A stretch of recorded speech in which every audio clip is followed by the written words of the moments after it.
안녕하세요. 쉽게 보는 뇌건강 이야기 헬시브레인.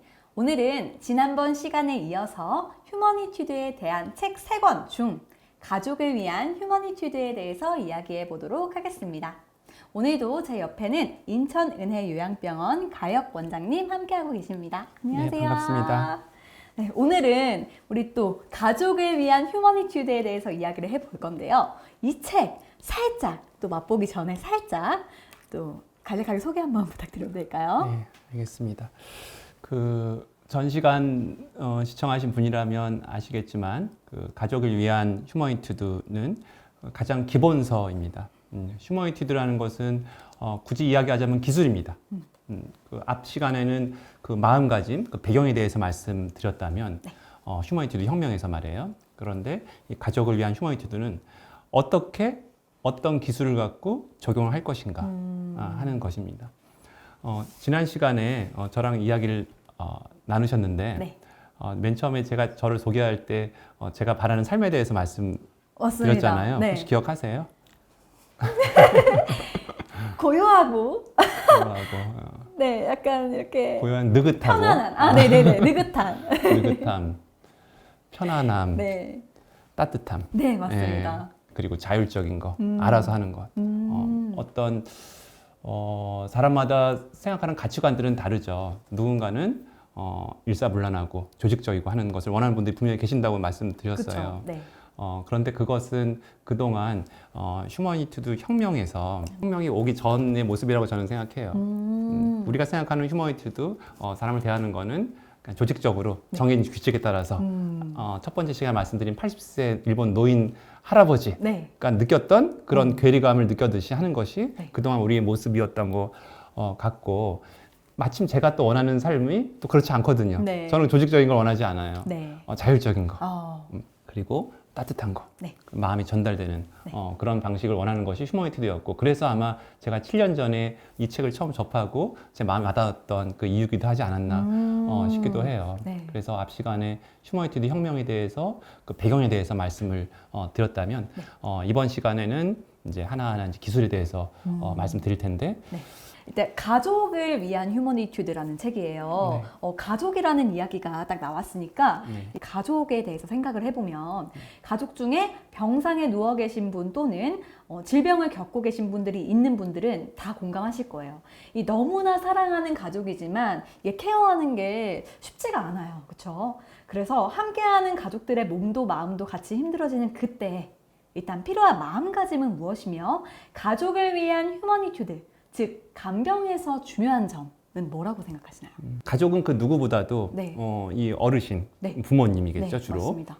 잘 되길 원하고 내가 잘 보살펴 주길 원해요. 네. 그런데 그 방법을 잘 모르는 거죠. 맞아요. 음. 네. 그래서 이 간병이 잘 안 되는 이유가 뭐냐 따져보면 아쉽게도 그 사람이 친절하냐 아니냐 하고는 좀 무관하다고 해요. 그 사람이 친절한가는 네. 그다지 관계가 없다는 연구들이 많아요. 네. 그래서 그냥 간병을 받는 가족에게 좋겠다고 여겨서 하는 그 간병이 실제로 그 치매 어르신한테는 제대로 받아들여지지 못한다면 이건 제대로 된 간병이 아닐 수도 있죠. 맞아요. 마음만 애틋하긴 있는 하지만. 거. 네. 그래서 그 전달법, 즉 기술에 문제가 있는 경우가 많아요. 그래서 휴머니티드 철학에서는 케어할 때 물론 사람 무엇인가를 끊임없이 네. 생각하는 것이 중요하겠고 네. 그 기술을 명확히 알아야 된다 하는 것이고요. 네. 그렇다면 간병에서 중요한 두 가지가 무엇이냐? 이 책에서는 그 두 가지를 이렇게 얘기하고 있습니다. 첫 번째가 상대방과 좋은 관계를 유지한다.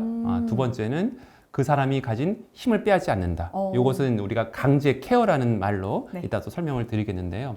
첫 번째, 상대방과 좋은 관계를 유지한다. 되게 애매한 얘기일 수가 있어요. 네. 간병을 하는 사람도 받는 사람도 모두 자유롭고 평등하며 인류의 정신을 가진 존재임을 생각하라. 이거 프랑스 국기 얘기죠. 네. 그래서 그곳에서 서로를 존중하는 마음이 생겨나서 둘 사이는 좋은 관계가 맺어진다. 하지만 마음만으로는 안 되고 이 친절함을 전달하기 위한 기술이 필요하다. 그래서 상대방과 좋은 관계의 그 기본에는 네. 아까 말씀드린 자유, 평등, 인류의 박애라는 얘기죠. 그 세 가지를 마음을 갖고 네. 사람을 상대하는 그 기술이 무엇이냐. 그게 첫 번째고요. 두 번째는 아까 제가 강제 케어라고 말씀드렸는데 네. 이런 사례를 하나 말씀드려볼게요. 어떤 한 사람이 본래 할 수 있는 것을 대신 해주려고 하는 그런 습성들이 있어요. 아까 지난 시간에 그 계기가 있었잖아요. 네네. 우리 간호사들이. 혼자 일어날 수 있는 분을 그렇죠. 계속 네. 이렇게 일으키려고 하다가 간호사들이 요통에 시달리는. 어쩌면 네. 그 사람이 가진 힘을 우리는 계속 빼앗았던 거죠. 그렇죠. 혼자 일어날 수 있었던 것을 우리는 모르고 있었어요. 맞습니다. 뭐 말을 시켜보지도 않고 그렇게 요구하지도 않았기 때문에. 그래서 예를 들자면 몸을 닦는 동작을 생각해 보면 만약에 이분은 이 책에서는 얘기합니다. 혼자서 무엇을 잡든지 간에 네. 40초를 혼자 설 수 있다. 오. 그러면 서서 닦여라. 그리고 40초를 혼자 걸을 수 있다. 네. 그러면 조금 연습하면 걸을 수 있을 것이다. 40초를 이러고 서 있다고 아유 서 있지 마세요 하라는 네. 얘기가 아닙니다. 네네네. 두 번째는 가장 아마 흔한 경우에 하나일 겁니다. 어르신이 침대에서 내려와서 제가 걸으려고 해요. 네.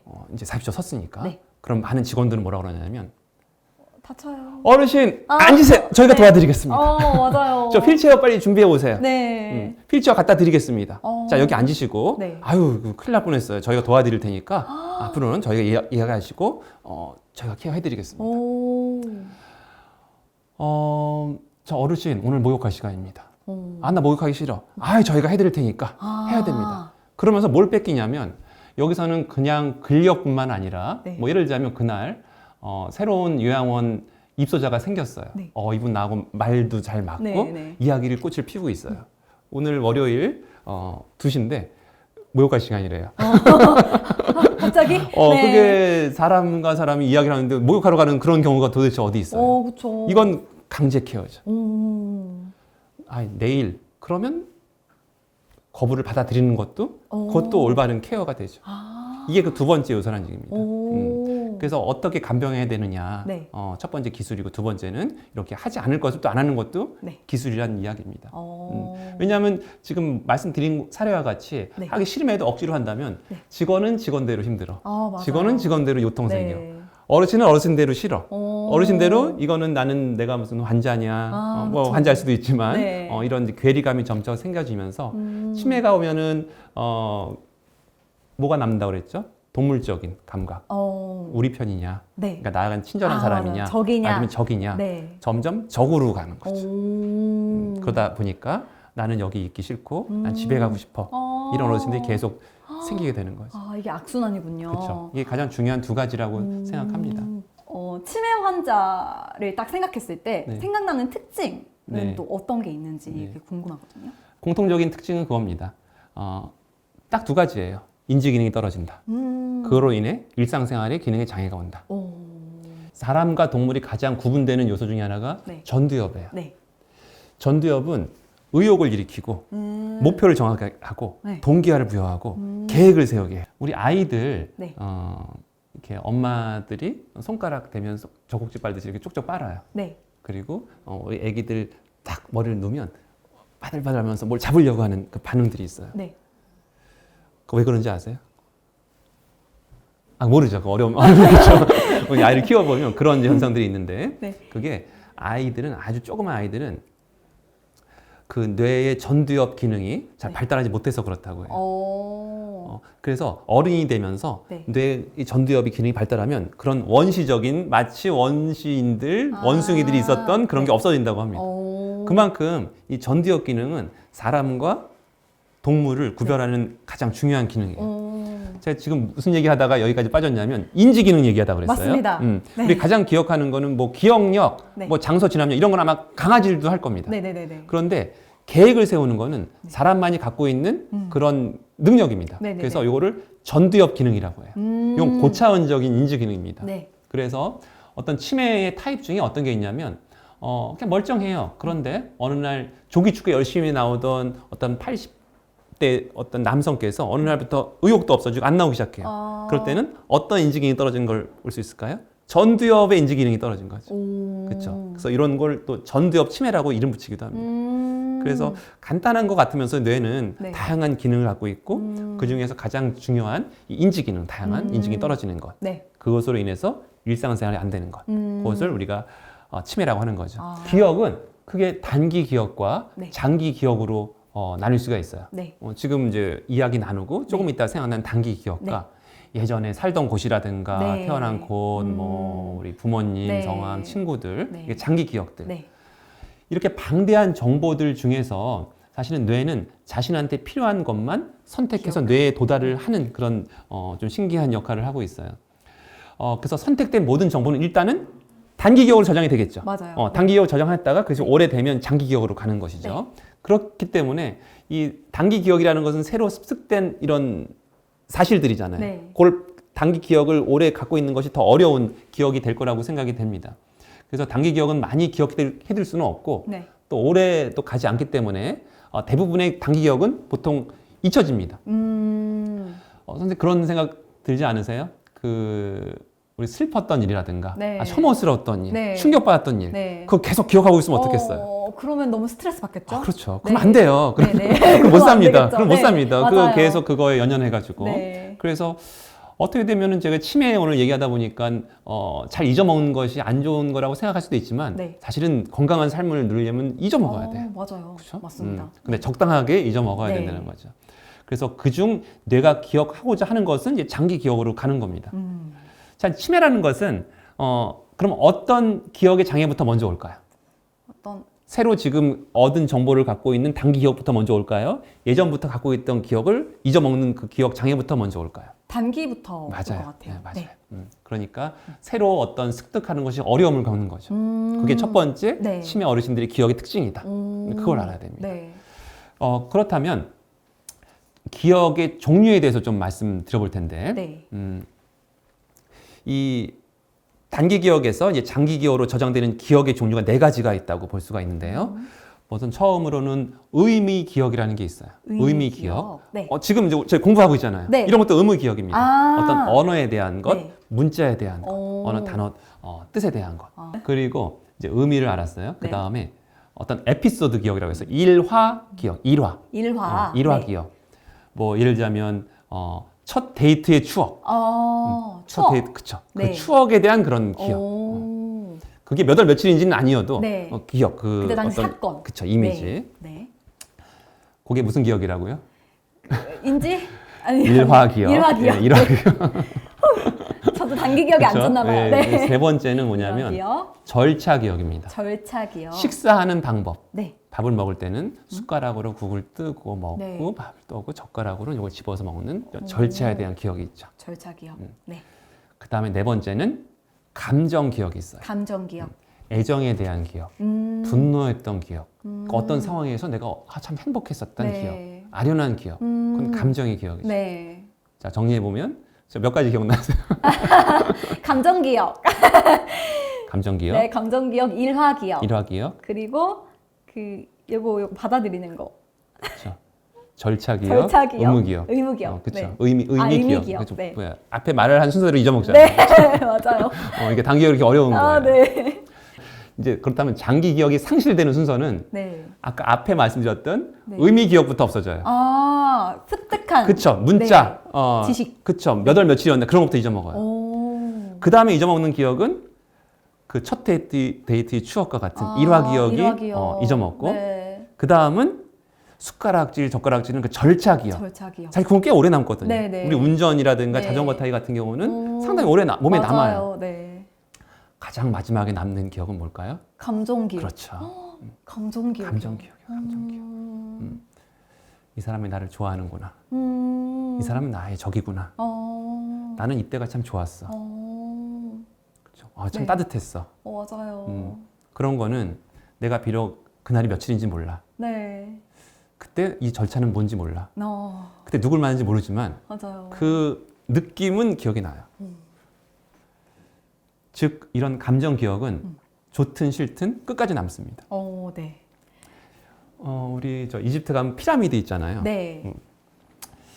피라미드가 뭐 하는 거더라? 오. 피라미드는 뭐죠? 그 피라미드가 원래? 피라미드 무덤. 무덤, 그쵸? 네, 어떤 무덤이죠. 왕족들을 네. 묻어놓은 그런 어떤 의미가 있잖아요. 네, 맞습니다. 의미가 있죠. 그 의미 기억은 나중에 잊어먹어요. 어. 하지만 그 할머님께서 처음에 피라미드를 봤을 때 어떤 감정이겠어요? 깜짝 놀라잖아요. 너무 방대하고 크고. 네. 그래서 치매가 걸리시더라도 피라미드를 보면 깜짝 놀랐다는 기억은 나요. 그 감정만. 그렇죠. 네. 야, 이건 내가 놀랬었어. 그때 내가 좀 무서웠고 좀 신기해서 이건 남고 하지만 뭐에 쓰는 물건인지는 몰라요. 이제 이해가 되시죠? 네네. 내가 지금 어떻게 이 감정을 심어주냐에 따라서 이분은 그 감정을 오랫동안 갖고 있어요. 이 의미가 뭐고 이거 중요하지 않아. 내 감정. 내 말을 이해 못 하더라도 네. 내가 말을 했을 때 그 느낌 있잖아요. 전달되는. 감정 기억은 또 다른 기억과 연결되기도 한답니다. 그래서 내가 계속 감정을 주다 보면 네. 어느 날 문득 그때 있었던 일이 떠오르기도 하는 거예요. 남편이 계속 감정을 갖고 얘기하면 네. 맞아, 이 그때 그랬잖아. 첫 데이트의 네. 추억과 같은 네. 그런 에피소드도 생각나고 또 연결된다고 또 합니다. 그래서 이러한 기억의 특징을 네. 이용해서 네. 좀 편안한 감정을 느끼게 하면 다른 기억 일부가 생각날 수 있는 거죠. 저희 어머니만 봐도 네. 그 할머니랑 같이 있는 걸 보면은 저희 할머니도 조금 치매기가 있으시거든요. 그래요? 네. 어떤 행동을 하시는지 좀 여쭤봐도 될까요? 좀 이렇게 깜빡깜빡 하시는데 깜빡깜빡 하시고 그 이전에 옛날 정말 옛날 이야기들을 지금 얘기처럼 막 이렇게 하세요. 왜 옛날 얘기들을 할까요? 그게 이제 감정이 좋으니까 그런 생각이 드는 거 아닐까요? 아니면 기억하고 있는 것들을 좀 얘기하고 싶어서? 아까 단기 기억을 먼저 잊어먹는다 그랬어요. 네, 장기 맞아요. 기억을 먼저 잊어먹는다 그랬어요. 단기 기억을 잊어먹으니까. 할머님께서는 치매에 오셨기 때문에 네, 네. 언젠가부터 일들은 다 네, 잊어먹고 맞아요. 남은 것들은 다 옛날 기억밖에 없어요. 네네네. 치매 환자를 인간적으로 존중하는 케어 방법에 대해서 이제 본격적으로 알아볼 건데요. 네. 치매 환자 케어 휴머니튜드에 대해서 알려주시면 되겠습니다. 네. 드디어 이제 휴머니튜드 기술을 네, 들어가는 기술에 시간이고요. 대해서. 네. 먼저 말씀드릴 것은 이 휴머니튜드라는 기술은 네. 제가 2019년에 우리 이부 선생님도 만나봤다고 네, 말씀드렸듯이 네. 지금 그 연구소에는 그 본격적인 그 트레이닝 코र्스가 있습니다. 네. 그래서 하나하나 이제 방법들을 만들었어요. 아까 40년 전에 치매 환자를 네. 옮길 때조차도 네. 어떻게 옮겨야 되는지 몰랐어요. 맞습니다. 그러니까 예를 들자면 첫 번째 기술이 뭐였죠? 일어나세요라는 네, 기술이에요. 말을 네. 하기 기술이에요. 네네네. 그래서 각종 상황에 대해서 하나하나 매뉴얼이 있습니다. 제가 4년 전에 들었던 바로는 그 당시만 해도 벌써 400가지 이상의 기술을 만들었다고 했습니다. 하나하나 세세하게. 하나하나 세세하게. 오. 뭘 어떻게 하고 네. 우리 FM이라고 하잖아요. FM대로 그렇죠. 매뉴얼을 만들어놨어요. 네. 그런데 이 책에서 뭘 얘기하냐면 네. 그 전문적인 교육 과정에서 할 수 있는 걸 다 담을 수는 없어요. 하지만 네 가지 기둥이라고 했죠. 네. 보다, 말하다, 만지다, 서다. 그 기술에 대한 가장 베이직한 기술에 대해서 설명하고 있기 때문에 네. 하나하나 그 네 가지 기술에 맞춰서 말씀을 드릴까 하고요. 네. 이 책에는 휴머니티의 네 가지 기법과 네. 케어의 5가지 단계라는 말로 구분을 합니다. 이 보다, 말하다, 만지다, 서다의 네 가지 기둥 플러스 네. 5가지 단계가 있는데 먼저 5가지 단계는 제가 처음 말씀드리기 때문에 말씀드리면 첫 번째 단계는 만남의 준비 단계라고 해요. 그래서 내가 방문할 것을 네. 알린다는 거죠. 아까 기억나세요? 그 밀본의 80세 그 어르신이 뭐해서 화가 났었죠? 녹화 안에서. 그렇죠, 맞아요. 네. 이겁니다. 방문을 알리고 네. 편안하게 내가 들어간다는 걸 인기척을 줄고 해야 된다. 이런 걸 포함한 네. 방문을 알리는 첫 번째 단계. 네. 두 번째 단계는 케어의 준비입니다. 이제 돌보는 어떤 활동을 하기 전에 네. 목욕을 시키던 기저귀를 갈든 하기 전에 좋은 관계를 어떻게 맺어야 되는지 그거에 대한 그 두 번째 단계가 있고요. 네. 세 번째는 지각의 연결, 감정의 연결이라고 하는 거죠. 그래서 이거는 실제 케어하는 그 과정에서 어떻게 네. 하느냐. 네 번째, 감정의 고정이라고 해서 좋은 시간을 지냈잖아요. 그쵸. 이걸 이제 고정시키는 거예요. 아. 그걸 어떤 방식으로 말을 주고받아야 될지. 어. 다섯 번째는 그냥 떠나는 게 아니라 재회의 약속. 다음에 그래서 또 봬요. 그쵸, 이렇게. 다음 케어로 연결할 수 있는 아. 이렇게 또 나름대로 보면은 네. 꽤 체계적이에요. 오, 그 네 가지 기둥이 그러네요. 있고 네. 단계 5가지가 있고 네. 이 책 끝에 보면은 자주 일어나는 곤란한 상황이라고 있어요. 가족분들이 이 치매 어르신 아까 제가 앞에서 지금까지 설명드린 게 치매의 특성에 대해서 말씀드렸잖아요. 네. 이분들 하다 보면 뭐 밥을 안 먹는다든가 뭐 떼쓴다든가 할 때 그쵸. 어떻게 대처해야 될지 아. 휴머니티드적으로 이런 곤란한 상황에 대해서 나옵니다. 그래서 크게 휴머니티 네 가지 기법, 네. 5가지 단계, 자주 일어나는 곤란한 상황에 대해서 이야기를 하고 있어요. 자, 이제 보다부터 한번 해볼까요? 네, 첫 보다. 번째, 네. 치매 환자는 내가 인식하는 이런 시야에 정면 안에 들어와 있지 않으면 알아채지 못해요. 그러니까 인지기능이 떨어지다 보니까 그냥 내가 보고 있는 곳만 있지. 아 그래 이 공간에서는 주변을 살펴가면서 누가 있고 이런 생각을 못 할 수가 있어요. 치매 어르신이 못 움직인다면 누가 움직여야 돼요? 내가 움직여야죠. 그쵸. 내가 이렇게 보고 있으면 네. 시야가 없잖아요. 네. 어떻게 해야 돼요? 와야죠. 그렇죠. 네. 이런 기술입니다. 네. 어르신의 시야에 그쵸. 일단 들어가는 거. 네. 그래서 아까 마주 보기가 네. 그게 보다는 얘기입니다. 내가 이렇게 보고 있는데 아무리 저를 쳐다보고 있어봐요. 네. 치매 어르신을. 이게 무슨 의미가 있어요? 그쵸. 의미 없죠. 그쵸? 네. 치매 어르신의 시야는 우리가 상상하는 것보다 훨씬 좁다고 생각하세요. 그래서 이 사실을 이해하고 커뮤니케이션을 해야 됩니다. 아이 컨택이라는 얘기죠. 네. 그래서 정면에서 볼 것, 네.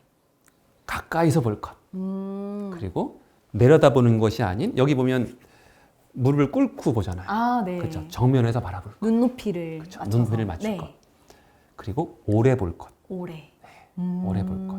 이렇게 해야 이런 행동이 어떤 메시지를 전달하느냐. 네. 정면에서 바라본다면 아, 이 사람이 나한테 정직하겠구나. 그런 느낌을 받아요, 실제로. 그렇지 않아요? 네네, 누가 그쵸. 이렇게 보거나 맞습니다. 그거보다는 이렇게 본다는 얘기는 네. 아, 이 사람은 숨길 게 없는 사람인가 보다. 이런 이미지, 감정을 전달하는 거예요. 네. 두 번째는 가까이서 본다는 건 어떤 느낌이에요? 친근함? 그렇죠. 네. 이걸 이렇게 내가 네. 하면 어디까지 갈 수 있을까요? 여기 보면은 네. 조금 물어나는 시점이 네. 있었어요. 아, 네네. 그게 이렇게 한번 뭘 만들어 볼까요? 아, 네. 저 이마를 대보세요. 이 정도가 보통 20에서 22cm라고 이 책에 나와요. 네. 그런데 좀 가까워요. 우리나라 사람 이 거리는 네. 프랑스 문화는 키스도 하고 네, 허깅도 하고 가까운 하잖아요. 문화니까, 네. 거기는 이게 맞을 것 같은데 네. 저희가 이제 네. 동양에서 해보니까 아, 네. 이거 좀 부담스러운 거예요. 그쵸, 그쵸. 그래서 네. 이 책에는 그 가까이가 어디까지냐 가까이를 쏟자고 되어 있긴 하지만 재밌는 게 이따가 일본 간호사들이 실습을 많이 했잖아요. 네네네. 부담스럽대요. 그럴 수 있어. 아마 우리나라도 비슷한 문화다 보니까 네. 가깝긴 한데 네. 제 생각에 한 30cm 정도면 될 것 같아요. 아무튼 가까이 되면 네. 그 물러나는 그 순간이 있는데 네. 이 재밌는 것이 이 실험을 했다고 합니다. 우리 머리, 뇌 사진을 영상을 찍다 보면은 네. 그 페트 시티라는 게 있어요. 네. 페트 시티가 뭐냐면 좀 생소하실 텐데 가까이 보면서 사진을 찍도록 했어요. 그랬더니 어떤 특정 부위가 빨갛게 된다 합니다. 네. 그러니까 그 특정 부위가 어디냐? 사랑을 하게 되고 네. 애정을 네. 갖게 되고 할 때 기분이 아주 좋잖아요. 네, 그쵸. 뭐 세로토닌이라든가 도파민이라든가 아, 네, 도파민. 뇌에서 네. 막 분비가 돼요. 네네. 가까이 보게 하면서 찍었더니 그 세로토닌, 도파민 부위가 막 빨갛게 됐대요. 이 치매 어르신 뇌에서는 뭔지 모르겠지만 기분 그 좋은. 사랑할 때 나오는 호르몬이 뇌에 막 네. 되면서 행복해지고 가슴이 뛰고 아, 이 사람이 너무 좋은 거예요. 그게 입증이 됐어요. 되게 놀랍지 않아요? 그리고 40년 동안 여러 가지 연구들을 그러네요. 하신 것 중에 그것도 있는 거예요. 우와. 그래서 단순히 가까이 보라는 게 아니라 네. 입증이 된 방법이다 이렇게 얘기하고 있어요.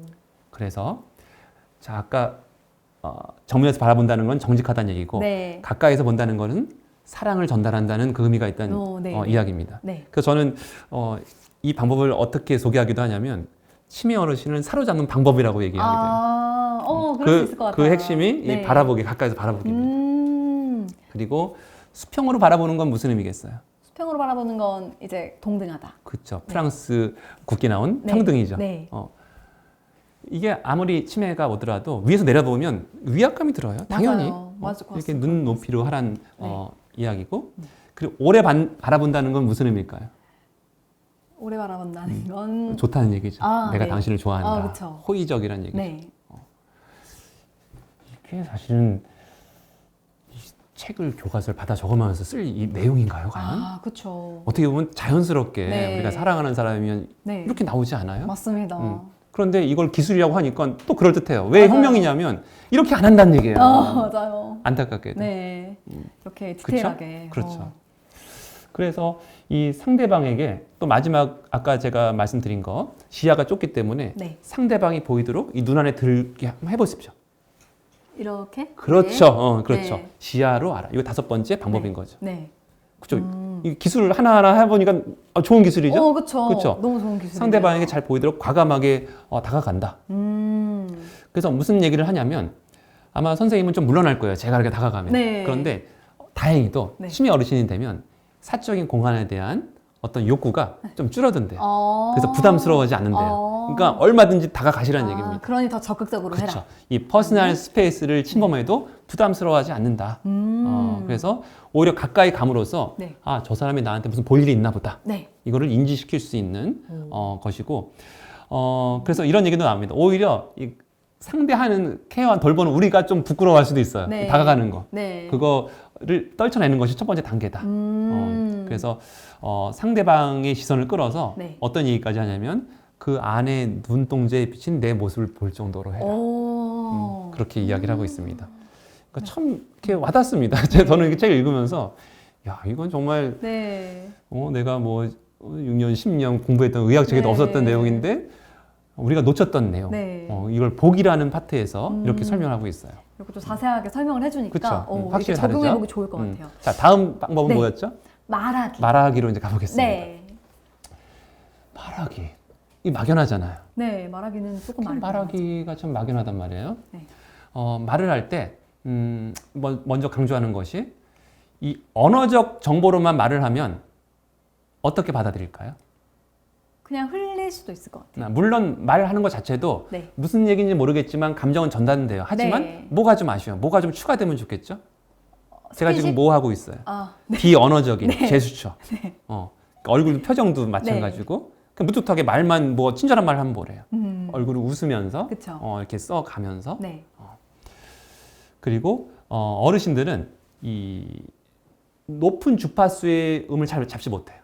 의학적으로. 네. 그래서 내가 특히 여성이다. 네. 하이 소프라노 목소리다. 최대한 목소리를 낮추는 게 좋습니다. 어르신들이 그렇죠. 편한 목소리 음성으로? 나지막한 목소리로 천천히 또박또박. 그 말의 내용도 중요한데 뭐뭐 안 돼요보다는 뭐뭐 해주세요. 긍정적인 말을 쓸 것. 네. 긍정적인 말을 아주 강조하고 있습니다. 네. 그래서 나지막한 목소리로 온화하고 친절하게 긍정적인 어휘로 말할 것. 이게 첫 번째 방법, 네. 기술. 네. 첫 번째 기술. 두 번째는 제발 말을 할 거예요. 제발? 제발 말을 해줄 것. 아. 어떻게 보면은 아까 첫 번째 보다의 가장 핵심적인 기술은 뭐였어요? 제발 봐줄 것이 아니에요. 네. 보다의 기술은 보는 것처럼 네. 말하다의 기술도 그냥 말할 것. 이게 무슨 엉뚱한 얘기냐? 네. 내가 저 카메라만 보고 계속 이야기를 하면 아마 제 마음속에 사회자분은 조금 좀 한 곁에 있을 겁니다. 그쵸. 그쵸? 제 중심이 없을 거고. 네. 그래도 가능하면 제가 눈을 마주치면서 이야기한다는 건 어떤 의미가 들어요? 이렇게 약간 제 마음속에 네. 선생님이 있는 거죠. 네, 의식이 그쵸. 있는 거고 네. 나를 생각을 하고 있는 네. 거라고 맞습니다. 당연히 치매 어르신들도 생각하는 거죠. 네. 그래서 아이 컨택이 되지 않는다면 그 사람 마음속에는 이 사람이 없다고 생각이 되고 그 사람도 그걸 느끼게 돼요. 내가 나를 쳐다보지 않으면 네. 그래서 나의 존재를 부정한 느낌을 들게 한다. 그래서 자주 그 시야 안에 들 수 있게 그 앞에서 말을 계속 해야 된다. 아까 보는 것처럼 네. 말하는 것도 계속 말을 해야 된다는 얘기죠. 지속적으로 말을 이야기해야 해야 된다. 된다. 그리고 세 번째 방법은 이런 얘기까지 나와요. 그걸 넘어가지고 평소 쓰던 말의 3배의 말을 해라. 오, 지속적이고 많이. 네, 많이. 네. 네. 많은 말을 해라. 네. 그래서 그 상대방으로부터 무언가의 반응이 있으면 그것을 상대방의 비언어적 메시지로 받아들이기 바란다. 이런 이야기가 써 있고요. 이 오토 피드백이라는 용어가 나와요. 오토 피드백. 네, 우리가 피드백 준다고 하잖아요. 네. 혹은 우리말로는 자동 피드백. 네. 이런 말을 쓰기도 하는데 자동 피드백이라는 기술입니다. 그러니까 우리 축구 경기 중계할 때 네. 중계하는 아나운서 있잖아요. 네. 어떻게 합니까? 골이에요! 골 하기 전에. 네. 골 하기 전에. 누구 가고 있죠? 누구한테 패스하고 네, 패스. 달려가고 있고 네. 손흥민 선수 네. 받아가지고 그렇게 하라는 얘기죠. 중계하듯이. 중계하듯이. 중계하듯이. 이게 좋은 기술이라고 돼 있고. 왜냐하면 무언가 하고 있거든요. 우리는 어르신 앞에서 뭘 할까요? 예를 들자면 뭐 앞에 뭐 정리를 할 수도 있을 것이고. 앞에 뭐가 있네요. 네네. 뭐 정리. 음식을 차려드릴 수도 있을 음식이 것이고. 오늘 한 5가지가 네. 나왔네요. 이건 네. 좀 뜨거운 것 같고, 이거는 이렇게 할까? 손이 이렇게 따뜻해요? 이런 거죠. 아. 중계하듯이. 그러니까 라디오도 들었는데 네. 이게 딱 연상되듯이 하는 거를 계속 표현을 하는 거예요. 그렇죠?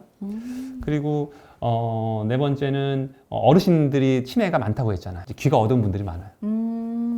일부러 나지막한 소리로 천천히 이야기가 좀 알아들을 수 있고 그리고 중앙으로 내 입 모양을 보도록 하는 것이 좋겠다.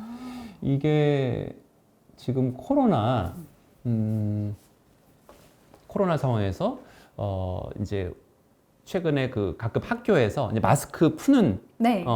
일들이 벌어지고 있더라고요. 그래서 네네네. 우리 특히 어린 학생들은 참 생소하다. 맨날 마스크 쓰다가 맞아요. 마스크 이제 쓰고 벗게 친구 얼굴도 됐으니까. 처음 네. 알게 되고 그런 기사가 나왔는데 제가 엊그제 그런 기사를 보다가 밑에 이런 댓글이 하나 있었어요.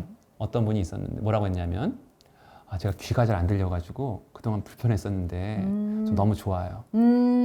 마스크를 풀므로써. 이제 입 모양이 보이니까. 네. 네. 그래서 그걸 보고 다른 사람들이 또 생각 못했다. 음. 그 저는 이미 알고 있었거든요. 이 어르신들 대부분 귀가 잘 안 들리시다 보니까 입 모양을 못 봐요. 좀 그 얘기입니다. 그래서 앞에서 이야기를 하면 내 말을 보면서 더 이해하기 좋을 것 같다. 말하기 기법도 되게 많네요. 많아요. 네. 그리고 말로 또 너무 설명하지 않는 것도 또 기술이다. 아. 이렇게 이야기하고 있습니다. 네. 그럼 뭘 하겠어요? 보다, 만지다 기술을 아. 같이 활용하라. 그 이야기입니다. 자, 그다음에 여기까지가 이제 말하다 기술이었고. 말하다 기술이었고 네. 이제 만지다와 서다가 있는데. 만지다 서가 있어요. 네. 만지는 것은 사실은 이 스킨십이라는 것은 정말 엄청난 위력이 있어요. 예전에 영국에 요즘에는 없지만 그 공중전화 부스 있잖아요. 네. 그 박스에 네. 특히 영국 런던 같은 데도 유명한 빨간 공중전화 부스가 있는데 네. 그래서 공중전화 부스에서 실험을 했답니다. 어떤 실험을 했냐면 내 지갑을 몇 명이 가져갈까? 그 공중전화에다가 네. 전화 거는 척 하면서 네. 지갑을 놔두고 나와요. 네. 뒤에 사람이 이제 올 때까지 있다가 누가 오면 네. 이 사람이 가져가나 안 가져가나 실험했는데 2가지 방법으로 테스트를 했어요. 첫 번째는 그냥 넣고 나서 그냥 나오는. 그러고 나서 얼마나 가져가나를 했고 두 번째는 지갑을 넣고 나서 나가는데 나가면서 살짝 건드려요. 뒤에 있는 사람이 살짝 엉클을 툭 치면서 나가요. 그랬더니 어떤 경우에 찾아주는 확률이 높았을까요? 부딪힌. 맞아요. 네. 사람 심리가 네. 그 처음 보는 사람도 네. 툭 지나가는 이 스킨십조차도 네. 뭔가 연결이 됐다고 느끼는 네. 거예요. 이 사람 나하고 뭔가 이제 인연이 그쵸. 있다. 맞아요. 이게 쓱 지나가면 아유 이거 웬 떡이냐 하고 가져가고 그걸 이용하라는 얘기입니다. 네. 그래서 환자를 만진다는 것이 어떤 큰 의미가 있는가를 우리는 알아야 된다. 그 얘기를 강조하고 있고 만지는 손 자체도 상대방한테 메시지를 전달한다고 되어 있어요. 자, 그 누군가에게 붙들렸을 때 딱 네. 붙들렸어요. 네. 이러면 어떤 느낌이 들어요? 뭔가 강제적인 그쵸, 느낌이요. 나는 붙잡혀 있고 네. 자유가 없어지고 네. 이거 뭐 처벌을 받는가 이런 느낌이 들어요. 제가 지금부터 잡을 텐데 네. 3가지 방법으로 잡을 거예요. 네. 1, 2, 3 각각 느낌을 한번 음미를 해보세요. 네. 음미를 한번 해보겠습니다. 네. 네. 여기 1번. 1번. 그다음에 두 번째는 네. 모욕하러 가시겠습니다. 자, 1번과 2번 차이가 있어요? 네. 조금 힘의 강도가. 힘이 강도가 아니라 힘의 강도가 아니라 이 뭔가 얘기. 다시 해볼게요. 네, 1번. 이유를 아는. 1번. 2번. 네. 모욕하러 가시겠습니다. 좀 느낌이 좀 달라요? 네. 어떻게 달라요? 이게 처음에는 뭐 영문도 모르고 끌려간 느낌이었고 네. 두 번째는 그래도 이유는 아는. 네. 내가 치매여서 이유는 모를지라도 네. 그래도 뭔가 얘기했으니까 맞아요. 뭐가- 강제성 좀 덜한. 그렇죠. 네. 하지만 뭔가 신경은 쓰여요. 이거 맞아요. 탁 붙들려가는 게. 맞아요. 맞아요. 자, 3번째 방법은 네. 모욕하러 가시겠습니다. 이렇게. 네. 이건 어때요? 조금 존중받는 느낌. 그래도. 조금이에요, 그래도. 많이에요. 약간 그냥 부드러워요? 그러니까 맞아요. 만약에 인지를 못한다고 쳐도 부드러운 그쵸. 어떤 밑에서 그냥 뭔가- 받치는 거예요. 잡지 네. 않고 이게 받쳐요. 네. 그런데 실제적으로 네. 이렇게 잡으면 네. 선생님이 만약 치매예요? 네. 어떻게 하고 싶어요? 뿌리치고 싶어요. 네. 치매 어르신들은 걷는 보행도 사실 온전치 못한 경우가 있는데 그쵸. 이러다가 사고 납니다. 이건 안전을 위해서도 좋지가 않아요. 기분도 안 좋을 뿐더러. 그렇죠. 하지만 이렇게 되면 흔들린다 잡기도 좋아요. 그렇죠? 이런 식으로. 실제적인 방법입니다. 만지는 방법도 그쵸.